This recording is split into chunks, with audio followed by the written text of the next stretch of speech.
Hi, welcome back to World of the Psychic. Together we shall cast ourselves into the future. Seen any aliens lately? This is a part of America we never get to see. Are you by chance referring to the legend of the Loch Ness Monster? A ball of twine that weighs 19,000 pounds. What is this, nerd porn? It is about the Templar treasure, but it's also about other things, conspiracy theories, urban legends, and other myths that are true. You are about to experience the awe and mystery which reaches from the inner mind to the Travel Oddities Podcast. And welcome to the Travel Oddities Podcast, where the weird meets the road. Is that what we're going with? I think that's a good start. It's a good start. We're trying to get a Test new... run. Well, we're trying to test out some catchphrases here with, you suggested get her done. I was like, that's too hack. We're not hacks. Are we hacks? I think by definition we might be classified as hacks. There's a distinct possibility. Well, we're going to be testing out some catchphrases. If you guys have any suggestions, feel free to drop them by the Facebook page while you're liking everything else. Better yet, if you can describe our podcast in one or two sentences, yeah, I really want to hear that. The Ringing Rocks Park. That's cool. It's a 128-acre park located in Upper Black Eddy, and the field of boulders in this park is about 8 acres. And looking at pictures, it's some craggly, like, step on a crack, break your mama's back kind of, or break your own back kind of surface. It's very heavily covered. Absolutely. But, before we dig into the Ringing Rocks... No pun intended. I try not to intentionally pun, but sometimes you can't help yourself. Fun with puns on Travel Oddities. But before we dig into the Ringing Rocks, let's get some background information on the mystical properties of stone in general. Okay, so stones have been, again, pun, stones have been the bedrock of our religions for as far back as we've had religion. So one of the world's most recognizable stone monuments is Stonehenge. It's located in Wiltshire, England. Circular setting of stones. Everybody's seen it. It's large standing stones believed to have been built around 2500 BC. And Spinal Tap did a song called Stonehenge about it. Theories and speculations about Stonehenge abound, but nobody knows the original purpose of Stonehenge. It looks like a mystical drum set, almost. Wouldn't you say? It does a bit. Have you ever been to Stonehenge? You've been to England. Yes. Did you ever go to Stonehenge? No. Why? I couldn't figure out how to do it. Well, you were backpacking Europe, weren't you? Yes. Essentially. I couldn't figure out an easy way to make it happen, and so I didn't. It's funny when you think of places like that internationally, you think as a kid, you have like this almost like a childlike wonder, like you think that everything is like in the middle of town, like the London Bridge is right here and right down the road there's Stonehenge, but Stonehenge is way out there. Yeah, it's in the middle of nowhere. I mean, you're not going to get you can't get a cab to take you to Stonehenge, bruv. you stuck, brother. I'd like to go there though. So another mystical place based almost entirely around stone. You'd brought it up before. Machu Picchu. Machu Picchu. I said Machu Picchu. Part of the Inca Empire. It was hidden in the Peruvian Andes. It's high on a steep mountain with a flattened top. Forgotten for centuries. But then finally rediscovered in 1911. The stones of the city fit together so tightly that a knife blade can't fit between them. Wow. And again, another one of these researchers have no idea why it's there. And you can't take a burrow up to the top of that. It's like steps and steps and steps. It's way up there. Yes. And like every travel show I've seen that like they have to like hike and it takes hours. Right, and you watch those travel shows and you'll see the people sitting on the side because they've been climbing up these steps for the last 3 hours and they had to take a lunch break. Mm-hmm. So definitely one of the cool places. Okay. To go to. Bucket list. Off the southern coast of Yonaguni, Japan. Sorry, Japan, if we just butchered that or not. We don't know. I think I pronounced it perfectly. Okay. Yonaguni. It was Yonaguni. Well, I didn't say it really fast. Hey. Hari. Okay. So, again, you're racist. No, Hari. I'm not racist. Racist. Go ahead. So, off the coast of Yonaguni, submerged stone ruins estimated to be around 8,000 years old. It's now confirmed to be a man-made structure with intricate stairways, carvings, right angles. It was discovered in 1995 by a sport diver. And I'll repeat myself for the third time. Science has no idea why it's here. Science don't got a clue. Science is coming up. They're coming up with no answers on a lot of things. I mean, it's like science doesn't give a crap. I mean, I know rocks are kind of boring. The guy that made $1 million, the guy that invented the pet rock made $1 million. What movie is that from? Office Space. Yes. I really would like the jumping to conclusions, Matt. I think the jumping to conclusions, Matt, was pretty funny. You remember that? I bet you $1 million that it's available for purchase. So let me ask you this. Ask me what I'd do if I had $1 million. What would you do if you had $1 million? Man, I'd do 2 chicks at the same time, man. Nice. Just kidding. It's a line from the movie. I'm allowed to say it. Right? It's comedy. It's for the sake of comedy. Adding some levity and some excitement to rock masses. Agreed. Right? Yes. Trying to rock them. I'm not going to argue with you. I'm trying to rock masses. Or rock them. Masses. So my thoughts on the science has no idea. I don't think it's just because that's a bunch of rocks. I think it's because they're really old, and anthropologists from today really try to overlay their thoughts on what things should be on a historical group of people. Right. And you can't always do that. You can't always say, well, more than likely this was a church because, that's what we do in churches. So basically just blanket statement everything and just say, well, it's this. This is what we've determined. Am I right? I mean, I don't know. So some more mysterious rocks. Okay. So Michigan is home to petroglyphs and standing stones. But recently, a group of researchers using sonar in Lake Michigan found an ancient Stonehenge-like structure 40 feet beneath the surface of the water. Some of the stones were arranged in a circle, and one appears to show carvings of a mastodon. The formation is thought to be 10,000 years old. Really? That's cool. Again, they don't know why it's here. Huh. If you find something like that under the water, I mean,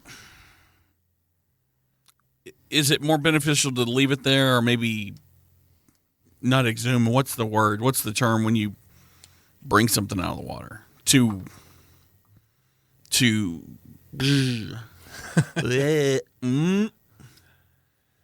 I don't know. When you get it out of the water, you bring it out and stick in the right? Right. No, I mean, 10,000. How do you carbon date things underwater? Is that how they determine the age? No, there were a whole lot of things that went into it. They think the water has been there for that long. They retrieve it from the water. That's right. Right. Water retrieval? Recovery. Salvage? I don't know. Salvage. That's it. You heard it here. So, the water originated around that time.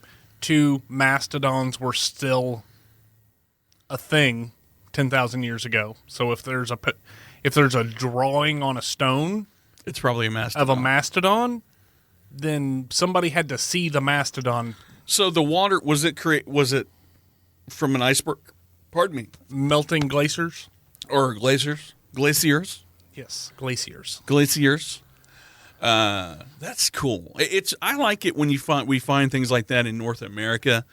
You know, we have kind of a thing here, the Hebner runestone. It's kind of a geological, anthropological, not anomaly, but it's interesting. It is. It may very well end up being a future episode. Yeah. And we don't know for sure if it's got maybe Viking connections somehow, which is really cool. It has Viking runes carved into it. Yeah, it's actually translated. I think of all the if I had to rank the ones that we've talked about so far, the last one right here is would probably I would go Machu Picchu, and then I would go this one would be number 2. See, I would have went with Stonehenge, number 1. Yeah, but isn't it kind of over? We've been there, done that. Stonehenge is the poster boy for stone or oddities. Stone oddities. Would you agree? Yes. It's kind of okay, you've seen it once, you've seen it 1,000 times. Right. Because, but the Easter Island thing, which is the last one on the list, the Polynesian island that's in the southeastern Pacific Ocean, they believe that it could be entire statues. No, they are. They are? Statues, yes. Okay, that's right, because they uncovered one. Right. That's right. So it's not just the heads, it's the actual entire stone statues. Again, there are a whole lot of, and they're called moai. Moai, yep. They were carved around 700-800 years ago. There are a whole lot of reasons why scientists say they were carved, but again, it's one of those things where they don't agree. Well, what would ancient alien theorists say? That it was definitely aliens. It was aliens. We couldn't have figured out how to carve a stone into the shape of a giant head. You know, we didn't talk about last time, the news story with the laptop sculpture carving? We didn't talk about that. We didn't? No. Oh, you and I talked about it. Yes, you and I talked about it. Okay, yeah, you and I did. We did talk about it. Yes. And I may be just covering up for a show we attempted to record. I don't know. Does it sound like... Does it sound like maybe we've talked about this and it's on a lost tape somewhere? I doubt it. No, it's not lost. It's been deleted. But anyway, we didn't talk about ancient alien theories about the ancient alien laptop. No. But again, nobody knows what we're talking about. Nobody does. So we'll save that maybe for another show.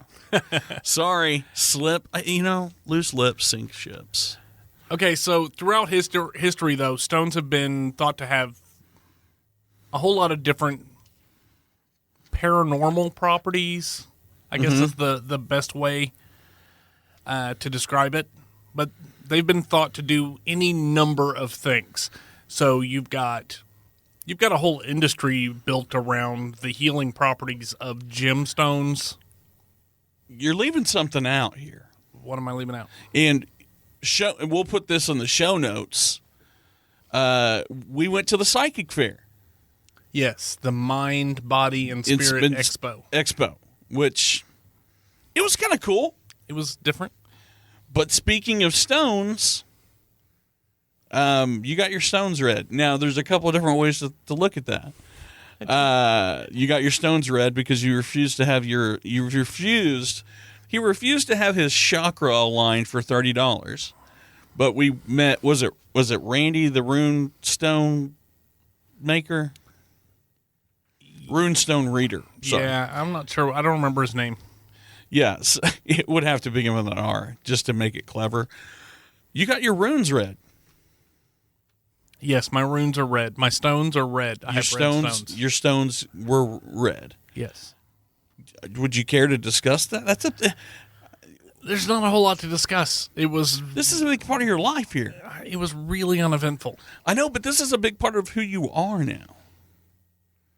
Yes, I agree, but it was still uneventful. There's nothing to share. I know, but if you're going to say, practice what you preach. If we're going to talk about the healing properties of rocks, the spirit of the earth, gates to other dimensions, getting your runestones read at the Mind, Body, and Spirit Expo. Your son took pictures, and let me tell you, those pictures with no filter were killer. Agree? Yes, he doesn't need anything else to tell him that he is awesome. He already knows this beyond a shadow of a doubt, and he will tell you. Well, I mentioned earlier, and when I said you may have a 9-year-old that thinks he's got the world by the cojones, I may have been understating it just a bit. Yeah. So, will we have maybe in the show notes photos of that of the runestones? Yeah, we can throw that up there. Yeah, let's do that. Well, definitely put that. Make sure we have that in there. But did you? There was literally nothing to share. It was not. There was nothing over the top. I was less than interactive with him, and you got to play. I told you. What did I tell you before you did anything? You have. I said, take it seriously. I did take it seriously. I just wasn't interactive with him, and we should have recorded. He probably said some really profound things. You did say some things that you jokingly said that you said that maybe that you're thinking subconsciously, like perhaps when you said there's someone in your life that's not really, that's kind of a drain on you or who doesn't carry their weight, and then you mentioned perhaps it was the fact that I don't do a lot of prep for the podcast. Yeah, that's... And that he said you need to remove those type of people from your life. No, I think what he said is that you need to burn them off like a leech. Really? No, he didn't say that. Let's get back to stones. Okay, stones. So you already touched on a couple of them. Okay. Stones are known for their healing powers. Mm-hmm. They're known to be able to connect you to the spirit of the earth. They have been thought to allow you to gate between dimensions. They may have sympathy for the devil. Sometimes the stones have sympathy for the devil, and they make you jumping jack flash. You completely threw me off. I got you. I really didn't know where you were going with that. You can have sympathy for the devil if you have the stones. So there are wishing stones. Mm-hmm. You've probably run into one or two in your life. Yeah. They're known to bestow luck, as in the Blarney stone. Mm-hmm. Now, a lot of people kiss the Blarney stone. I think it's a requirement. Yeah. Is it in Dublin? I believe so. Dublin, Ireland, yes. The one thing I didn't see on there is Plymouth Rock. I literally could have continued doing stone research for eons. Eons and eons. There's a lot of stone things that are made of stone that are mysteries. Let's get back to the ringing rocks. The reason that people are listening to the show, the ringing rocks. It's a cool thing, but the thing about it is, did we mention, or am I jumping too far ahead here? Yeah, you're probably jumping ahead. We haven't mentioned anything. We haven't talked about it at all. Not really. We really haven't. Okay, so ringing rocks. Let's give people an example of what it sounds like. This is an actual recording.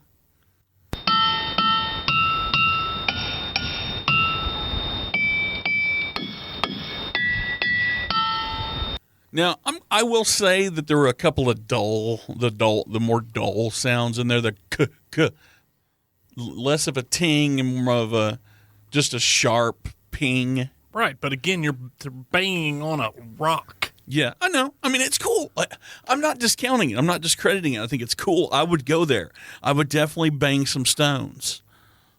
But I'm just saying, a couple in there were kind of duds. What are you looking for exactly? Well, I think everyone at some point should go find these stones and get, I guess, everybody must get stoned. Yes, everybody must get stoned and go do this. Get out. Get off your phone. Get Absolutely. off your tablet. So some of the mysteries revolving around this boulder field. You're not going to encourage people to get off their Bluetooth devices and their Walkmans. If you're using a Sony Walkman, if you're listening to a mixtape on a Sony Walkman, this isn't for you. That's a different show. That's time travel, which we will probably do a show on. We might. If we have time. Zing, zing. Okay, so some mysteries revolving around the boulder field. The boulder field itself, is not where it should be.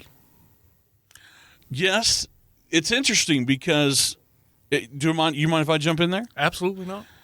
When you think of a boulder field, you think of it being as a result of maybe a landslide or any number of natural occurrences that the rocks wouldn't be at the top of the mountain or the hill. These are kind of just like on the top, just right. How did they get that way? I don't know. It's crazy. Does it have anything to do with the tonality of these stones, the positioning of these stones, the way that they're set, that causes them to have this gift, I guess, of music or whatever? It's stupid. Sorry. There's a distinct possibility. Again, one of the things that we found out is if you take one of these stones away, it doesn't work anymore. No longer a ringing stone. And there are instruments that are similar to that, where if they're not all together, stupid. I'm not going to go any farther than that. Maybe I'm wrong. Okay, I'm not a musician or a geological, a geologist, right? Or an anthropologist. Anthropologist? Anthropologist. I'm just kidding. All right. I know all these big words, okay? I'm just pretending. It's theater. This is theater. Welcome to a comedy podcast that's about stuff. Okay? So, in the area, total lack of vegetation and animal life. Interesting. You saw the videos with me. Oh, yeah. As you're coming up the trail, it's thick with trees and vegetation. Nothing grows there. Are you just gonna laugh like that? Or I'm not going there. We'll save that for another show. Horrible nightmares for another show. Speaking of, I had a horrible night last night. I was on a cruise with my ex-wife, and I was tossing and turning all over the ship, and it was crazy. All right. Sorry, God. Can we do a dream analysis show? I would love to do that. We'll do that for sure. We'll do that. Okay. Compasses don't work in this boulder field. Really? At least that's what they say. What they say? What causes that type of thing? Radioactivity? What? Strong magnetic fields. Magnetic fields, definitely. So geologist Richard Foss from Lafayette College in Easton, Pennsylvania, tested several stones. And what he found was that when the rocks are ringing, they're actually creating a very low frequency tone. Okay. And only because those tones interact with each other, he says that only because those interactions happen, that is why you get the ringing of the rocks. Now, does those interactions also have to do with the fact that they have to be in close proximity to each other as well? Right. Okay. Maybe I missed something. I'm sorry, but I was just kind of touching on that.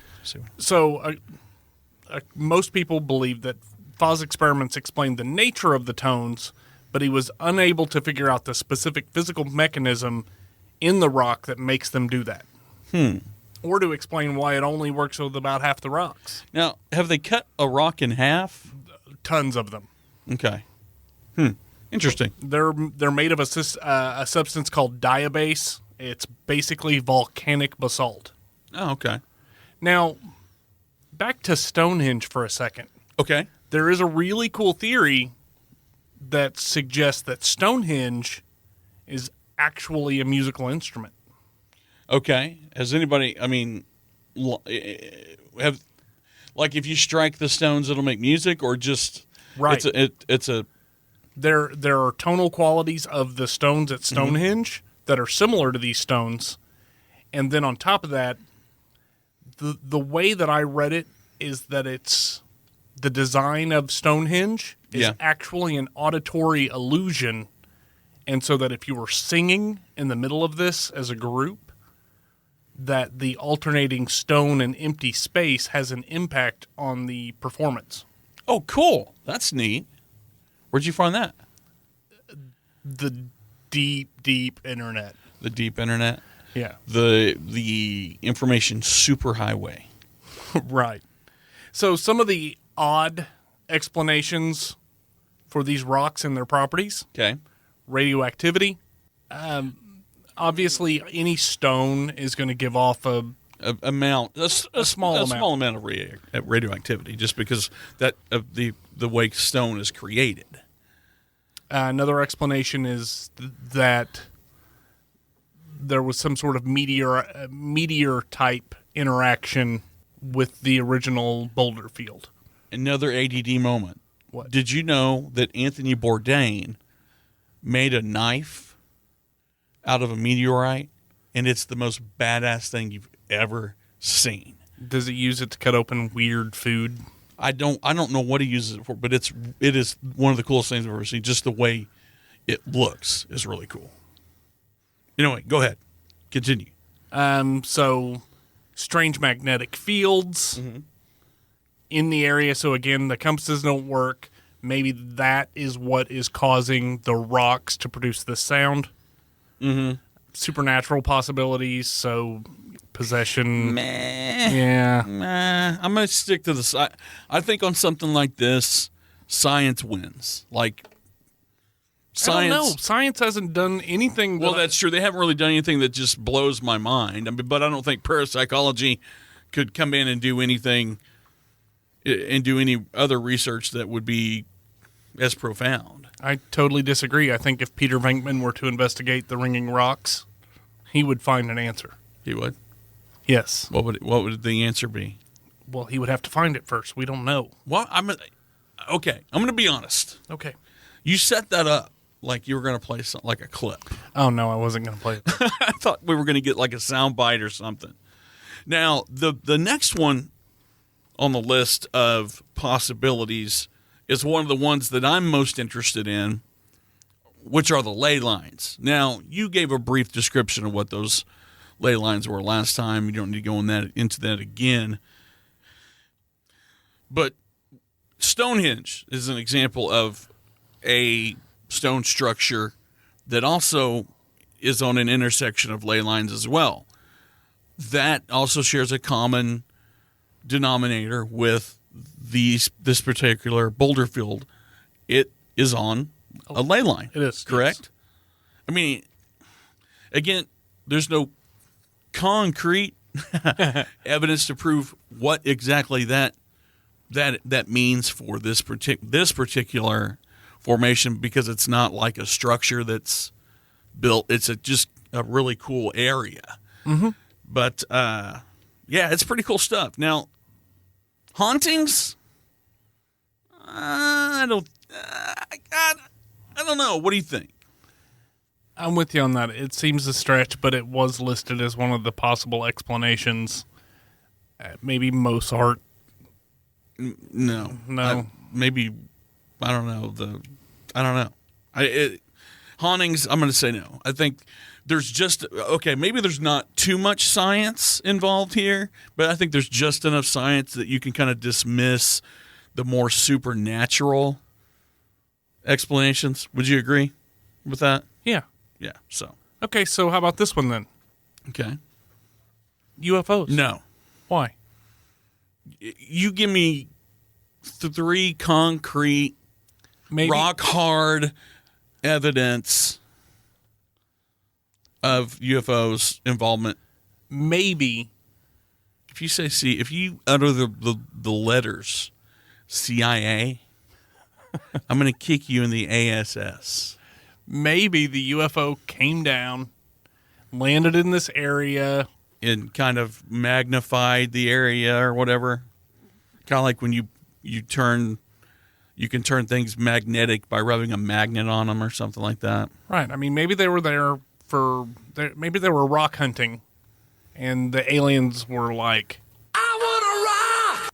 Perhaps. Oh, boy. We could spend all night doing just rock references. yes. I don't know, man. I think it's a cool thing. Go do it. Do it. Unlike our last episode, where it might encourage you to jump a fence or crawl through a bush, this is open to the public. It's in a park, a public park. Go. Do it. Now, for those about to rock, you need sturdy hiking shoes. Absolutely. Not flip-flops. Yeah, we watched quite a few videos in reference to this, and one thing is abundantly clear to me. Mm-hmm. If you go there wearing some flip-flops, you're coming out with a sprained ankle. Yeah, most def. So be prepared, because it's some jaggedy, craggly. And maybe we can post a video. Matter of fact, why don't we post the video of the Old McDonald? It's in the show notes. In the show notes. It already is. Already in the show notes. Cool. So you can kind of get an idea of how, craggly, and it's a hazard waiting to happen. If you take the little ones, please be mindful that and make sure that they're sure-footed or help. Take a couple hammers. Don't just take rocks to bang on it. Take a lot of people. You can see on the rocks, like where people have hit over and over and over again. So take a couple hammers with you and enjoy yourselves. I would also recommend bringing something on the higher end of the spectrum of recording devices. Yeah, not just your cell phone. We heard a lot of really bad audio. And there was, a matter of fact, there was more than one song that was somebody played. Mm-hmm. The Old McDonald, it was like they recorded it on a flip phone. Yeah, there was somebody had played Old McDonald. There were about 10 people involved. Yes. They were spread out over a pretty good distance to get all the tones. In theory, great idea. And it sounded good. Sounded good. But the quality was bad. Bad. If you're, and especially when you're dealing in something like this where audio is the gift. The medium. Take something that you can record with, for God's sakes. But anyway, so any other ideas for what people might want to take with them to visit the Ringing Rocks? An open mind. I would take a compass. Test it for yourself. Yeah, take a compass and let's just see if your compass works. Yeah, do that and let us know. Absolutely. So, okay, here I am. I'm a weary traveler. I came all the way to Pennsylvania. It's early in the morning. Okay. I need to pick me up before I head to the rocks. Where might a guy go for a good cup of joe? And also, I'm looking for maybe a bite to eat. I'm trying to beat the heat, get something to eat, go see the Stones, and be on my way, since, it doesn't sound like it's going to be an all-day affair anyway. What can I do? Okay, so apparently there is a neat little general store / coffee roaster / restaurant, primarily known for their coffee, which is grown and ground there. Mm-hmm. But it's called Homestead Coffee Roasters General Store. There is a review from Stefan S. on Yelp. You can say Stefan. That's fine. Is it Steven? Why would you go Steven?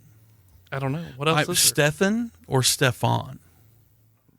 Why are we arguing about this? Well, I'm just saying. I mean, if we're going to do it. Okay, from Stefan S. Go ahead. All right. So he says this is a great little general store with a warm atmosphere. Wait, are you sure it's a he? I'm just saying. It is definitely a he because he has a picture on his Yelp profile. Okay, go ahead. So Stefan S. I'm just trying to be a guy. Equality. A dude. Okay, go ahead. Says this is a great little general store with a warm atmosphere. I've only been here for breakfast, and that's all it took for me to give a 5-star review. For starters, one of my favorites are homemade waffles, which are light and fluffy on the inside and perfectly golden on the outside. Some of the best I've ever had. You're interrupting. I want to ask. Go. Are you a waffles guy? I'm a French toast guy. I am too. I think I've taken a shine to French toast, but it's got to be the brioche. That does make a huge difference. In other words, it's got to be day-old bread. I mean, anyway, so yeah, waffles, cool. I'm already in. Breakfast is my jam. Okay, man. so he continues. The best thing they have, in my opinion, is the baked oatmeal with fresh blueberries. I could do that. All you need to do is pour in some milk or half and half, and then mix it around. You have one of the best breakfasts around. It sticks to your ribs and leaves you feeling just full enough. Okay. But the crown jewel of this place is their roasted coffees. The creme de la creme. Their Homestead's own is crisp, smooth, a perfect morning blend. Plus, they have a myriad of different blends and flavors that are delicious. I cannot recommend this place enough. I'm giving it 5 stars. I haven't been there yet. Look, if you've got a good breakfast, if I can eat a hearty, okay. If you can have a hearty breakfast, lunch is kind of, I can either eat lunch or not eat lunch. Right. Give me real quick, your ideal breakfast. Why? Why are we doing this? Well, what sustains Harley? He's going, you're headed to the Singing Rocks. You want to stop for a breakfast? I'm going to go with French toast, sausage links. Links over patties? Over patties. Okay. And hash browns. Now, why links? I don't know. Okay. Hash browns, you like yours crispy or about medium? No, crispy. A nice crisp? Crispy. Cool. So that is the Ringing Rocks. That's the Ringing Rocks in a nutshell. Ow, not in a nutshell. All right. So to wrap up, we want your suggestions. Yes. Hit us up on Facebook or at traveloddities.com. Like us on Facebook, Travel Oddities Podcast. Please. Follow us on Twitter at travel _oddities at Twitter. And we've been saying this for weeks. Instagram will be up this weekend. So we'll say that again next week, that Instagram will be up the following weekend. Because somebody's going to be on the road. You and me. Yeah, we'll be out and about. Okay. So, lastly, give us a 5-star review on iTunes. Yes. Just search for Travel Oddities, select it, review it. Review it. That's it. I mean, we can ask for anything more. But this has been Travel Oddities. I'm Brett Manzer. And I'm Harley Covington. Peace. Peace. Worries for another day. Let the music play. Down at Fraggle Rock. Down at Fraggle Rock.